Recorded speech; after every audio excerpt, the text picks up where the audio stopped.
Marilu S. Villapri together with And my name is Joran Sambas. and this is The Mind Matters. For today's episode, pag-uusapan po natin is all about sustainable development goals. Ano po Kuya Jorens ang sustainable development goals? So, ang Sustainable Development Goals number 3 is nakapokus ito sa pangunahing pamumuhay or kalusugan ng isang tao. So, ang alam ko, meron pong 17 na goals ang SDG. Pero, sa episode po natin na to, ano po yung bibigyan natin ng focus at bibigyan natin ng linaw para sa ating mga manonood. So, yung medyo mahaba itong itong SDG na ito, no. So, ang bibigyan lang natin na focus is yung SDG number 2. Dahil sobrang haba nito eh. Ano po yung SDG number 2 para? So, yung SDG number 3 or yung Sustainable Development Goals, ito yung good health and well-being. So, para sa mga other info, may makakasama po tayong mga guests para magbigay ng perspective, opinions, or mag-share ng experiences nila about this. Kasama na po natin ang ating mga guest speaker sa episode na to. And kilalanin po natin kung sino sila. Ano po ang pangalan? Ayaw, Mario.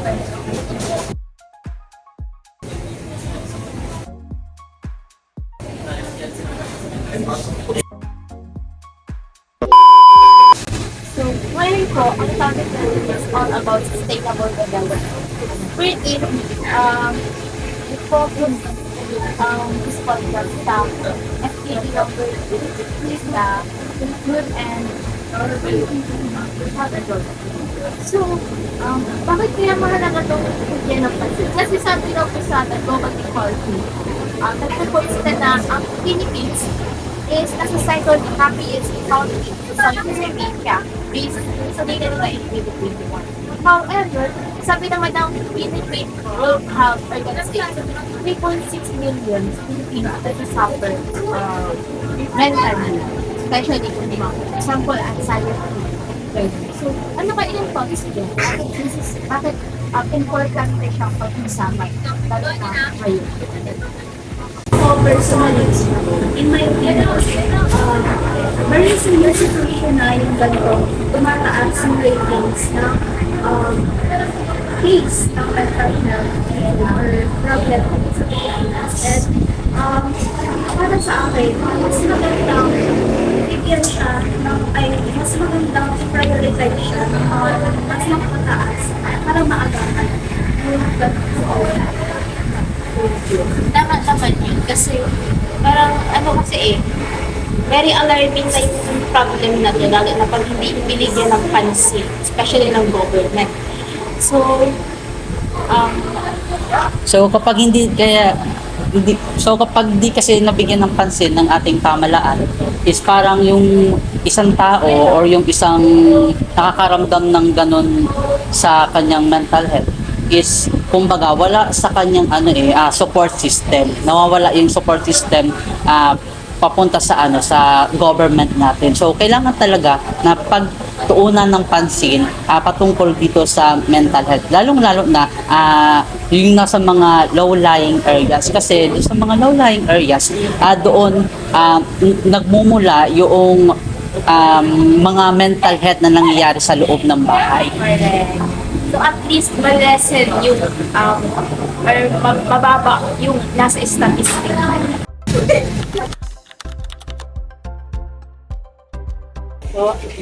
So, good morning po. I am Marian Lugano po from Gates Auto. And what's your name po? By the way, my name is Arias Montenegro. I am fourth year college from BA Sociology. So, pwede po ba namin kayong related sa health and well-being nyo as a person? Yes, why not? So, ano po yung mga struggles na na-encounter nyo sa tingin nyo is nakaka-effect sa health and well-being nyo as a person? For me, as a student, nakita ko yung sarili ko na na-stress ay yung time na nagre-research ako and parang nakukulangan na ako sa oras sa paghahanap ng mga respondent. And one of the reason why kung bakit parang yung mental health ko, like parang napapagod kasi kakaisip-isip ng saan ko na ba kukunin yung mga respondent ko. Then that time, and palapit na nga ng palapit yung yung time namin to defense my thesis. And kailangan na siya na matapos talaga. And I'm so very stressed talaga ng mga amin. Then parang yun naman, kahit paano naman na yun, natapos ko naman siya kahit paano. And this thesis is very difficult for me kung bakit masyadong na-stress talaga ako. Yun. May another question pa po. How do you cope up with the struggle? Or paano niyo po na-overcome yung struggle? Pagdating dyan, naiano ko naman siya, na-handle ko naman yung stress ko na yun sa pamamagitan ko na hindi kasi ako yung masyado bagay yung parang sinasabuhay yung mga stress, ganyan. Kasi ang ginagawa ko dyan lagi talaga, matapang kasi akong tao, like parang yan, I always tell my mom na, Mom, I'm so stressed, like parang legit talaga na na-stress ako, and mommy, care me. Nakakawala ng stress kapag naandyan ang pamilya mo nakasuporta sa iyo. Pagyakap sa iyo, siyempre kaya mo yan anak. That's why parang ang sarap lang sa feeling, ganyan. Then doon sa pamamagitan na yun, naibibigay ni mama yung na-handle ko yung stress na yan, naibibigay sa akin ng mga gawain sa school works. So, yun lang po. Thank you sa time. So, ngayon naman is, tatanungin naman natin sila John C. at si John David tungkol sa kanilang mga experiences patungkol sa mental health. Kayo, ano yung mga ninyo, yung issue sa inyong mental health?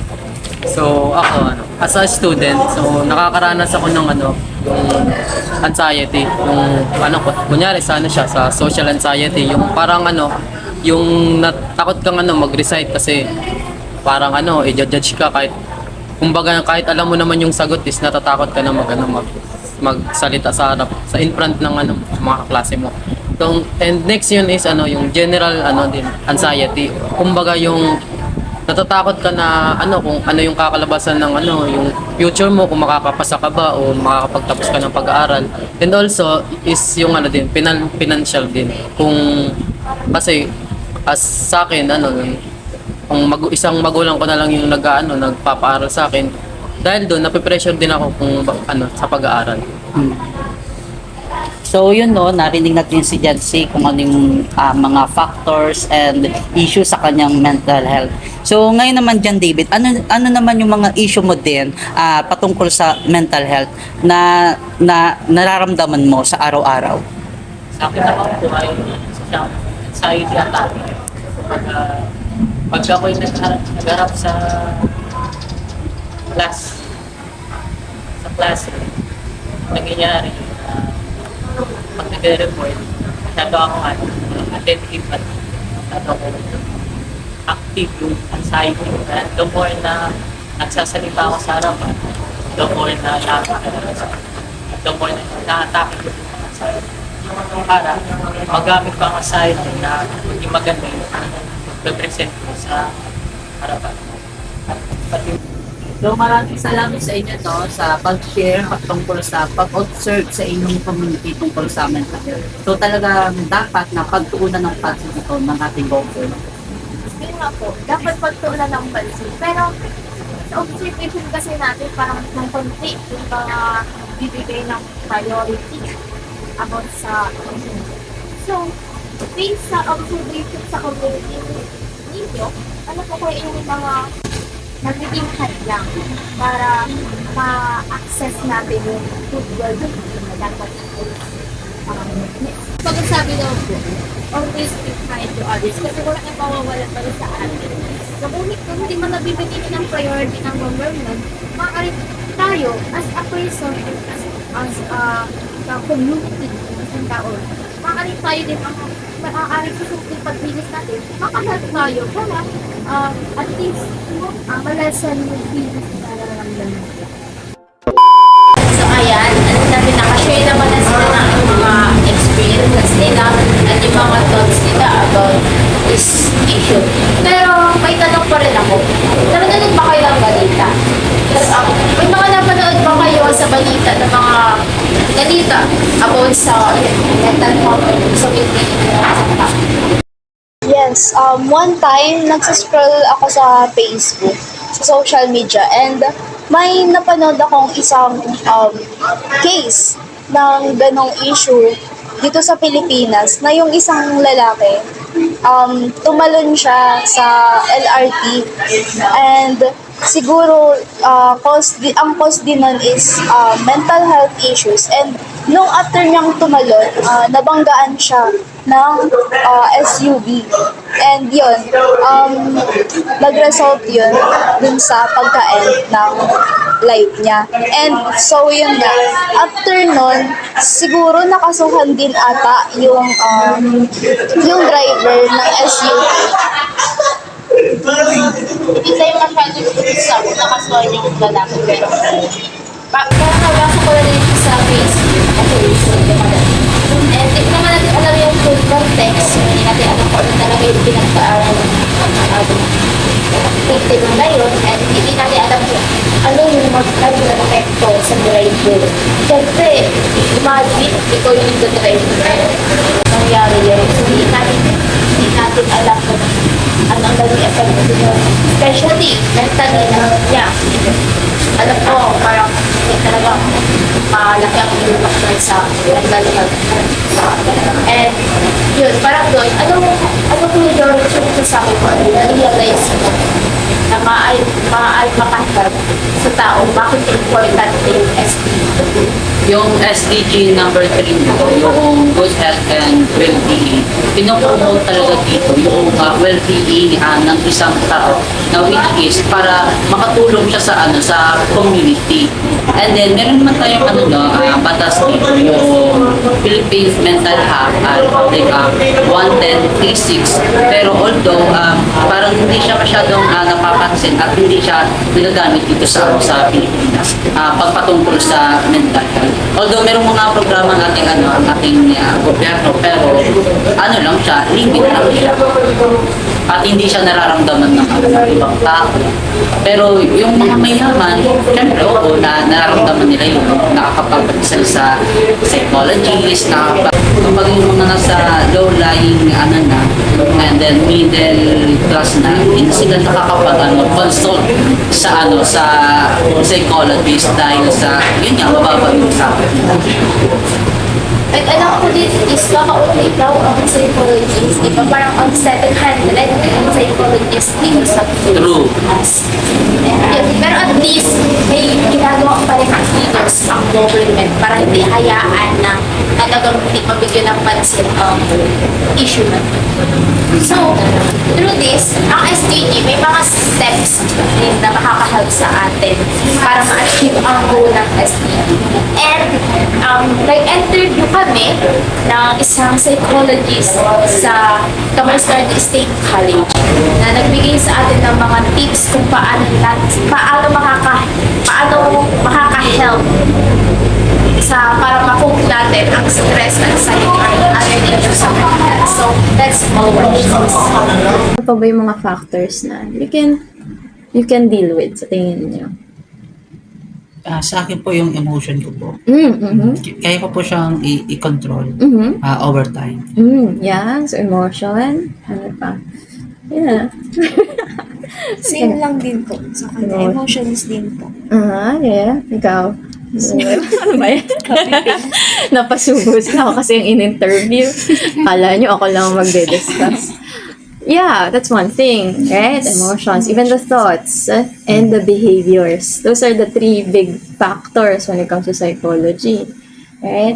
Now, the thing about emotions is that may side sa kanya na hindi rin kayang makontrol.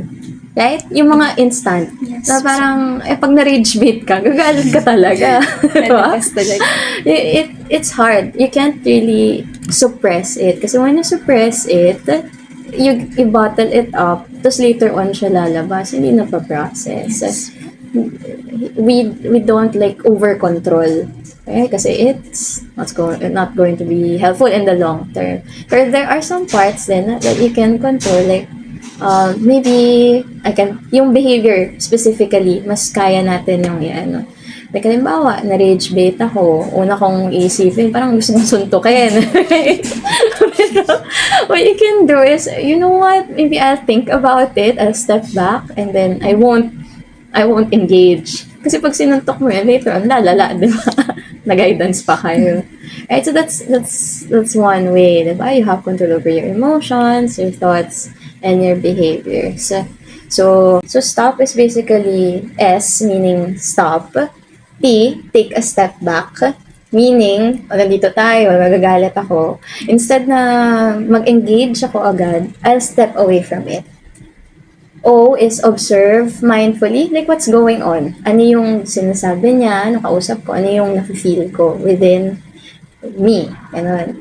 And then P is to proceed mindfully. Like, ano kaya yung best way to go about this? That's one way to deal with those things. And of accepting what you cannot control and doing things or like about things that you have control over. So that's one big formula that you can do. That's what you've been doing then, diba? Yung mga coping strategies. Those are some things that I can do. Ito, naglalakad. So, alam mo, instead na ma-stress ako about sakay, maglakad na lang ako about it. Actually, nung sa nakikita ko nga, ang daming naglalakad na pa uwi, no? It can be a relaxing experience. Nakatipid ka pa. Diba? Ayun. Advantage din. Yes, may advantage. Basically, you find some perks and like the good side of things, diba? You don't really see things like basta negative na lahat. Kasi you were able to take a step back and analyze na ano pwede kong gawin dito. Okay? And then yung opening up to people, like that's one way of sharing your, pag galit ka na, you want to let out your anger. That's one way of doing it. Kasi the other person will hear you and that's validating. Na alam mo na, may nakakaintindi sa akin, may nag-a-agree sa akin. So, it feels good. Nare-release yung mga Kaya thank you kay Miss Darren Trinidad, ang ating psychologist sa CELS.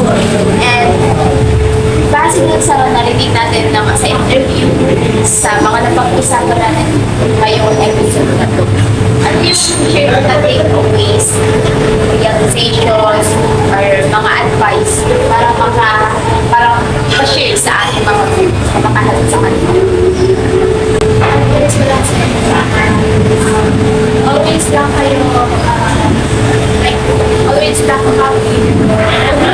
Huwag nyo, grabe yung problema nyo kasi dapat natawa dapat kasi gagawin natin na gagawa na lang tayo ng paraan pag-tumari o pala tayo sa mga kakilala natin, mga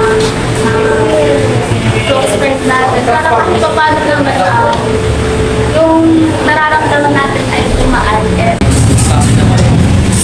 Try to speak sa mga kahit na seminar sa magiging maganda kung paano yung mga dapat gawin na pagmamahal sa mga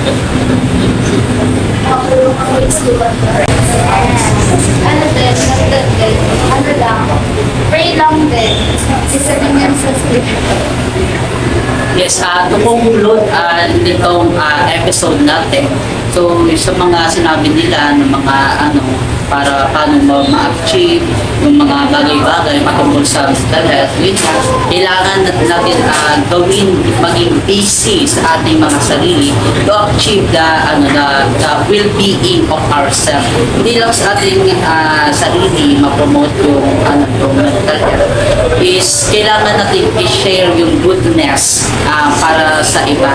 Kumbaga ay i-share natin yung kindness natin sa ating sarili or sa iba. Kasi kapag nag-share tayo ng kindness sa ating sarili or sa iba, ay magiging magaan yung loob natin. Kasi yung sarili natin lang ang makakatulong din within our sa mental health. Saka, Sir Jones, hindi naman kasi kahinaan ang pagiging vulnerable sa sarili. Minsan kailangan din mag-seek ng help sa ibang tao. Kasi, sa parents mo lang, simpleng, yung sabi nga po sa interview natin dito, simpleng hug ng parents, o okay na yun, makakagaan na yun. And I want to share to all of you na libre lang ang maging mabulis na kapwa. So, let's spread kindness and hindi kasi natin alam ang pinagdadaanan ng iba't ibang tao. Maaaring yung pasabay natin sa jeep, nakangiti-ngiti, pero deep inside, may hindi pinagdadaanan. So, maging sensitive tayo sa bawat isa. Yun, maging mabuti nga tayo. Always pray. And yun, huwag natin titignan lagi yung tingin sa atin ng iba. Kasi minsan yung tingin ng tulad sa atin, bakit tayo makakaranas ng ganun. Basta kung alam mong happy ka, kung alam mong tama ka, kung alam mong tama ginagawa, that's okay. Oo nga. So sa mga realization ng mga sinabi natin, mga senior natin, so sana ay i-keep natin yung mga sinabi natin. Which is dapat i-apply natin. I-apply natin yung pagiging mabuti. So sa ganyan is magiging happy pa tayo. At hindi lang dyan, mag-attend din tayo ng pagsimba or pagsampa sa church natin kung saan is makatulong din sa atin yung spiritual. Huwag natin kakalimutan na mag-seek ng help or mag-seek ng kindness. So, through that, sa mga sabi natin, alam namin na marami kayong napulot na aral at alam namin na makaka-help ito para sa pagkaroon ng awareness at ma-achieve natin ang goal ng SDE, ang pagkaroon ng good health and well-being. So that's all for our episode. This episode about sa SDE. I hope na marami po kayong nakuha aral, marami kayong na-realize sa inyong mga sarili. And yun, sana po ay itong mga na-share namin is maka-help sa inyo at maisabuhay ninyo. Yun lang. Again, I am Marilyn Villarreal together with And my name is Jonas Sambas. and this is the